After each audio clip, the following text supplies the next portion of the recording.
দেখতে গিয়ে ঘরে লুটপাট। ঘটনা লিচুবাগান হাইকোর্ট সংলগ্ন সাহাপাড়ার জীবন বণিকের বাড়িতে। মানে জগন্নাথ বাড়ির রথে গেছিলাম আর কি। এরপরে আমরা আইসি প্রায় 8টা বাজে, আমরা গেছিলাম 4টার সময় বেরিয়ে আইসি 8টার সময়।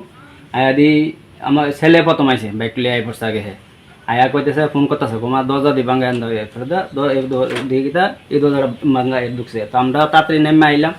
আয়া দিকিটা পুরা ঘর ভাঙ্গা সঙ্গা। আমার ওই ভাঙ্গানো আমি একটা টাকা পাইছিলাম না বসের থেকে, এই টাকাটা লেগে গেছে।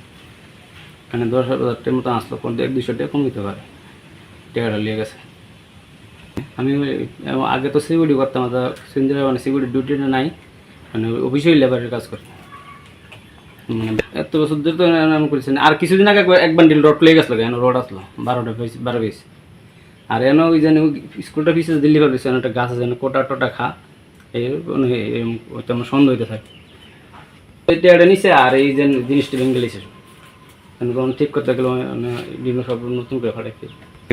আর যদি পুরো গড় সব বাচ্চা ধরে চকি মকি সব বিছনাপত্র যা সব মাটি এইটা সব বাইরে। এমনি করে আমার কাগজপত্র সব কিছু কয়েকটা কাগজ ছিল মনে আছে দেখছি, আমি অন্য ঠিক করতে পারছি না এটি।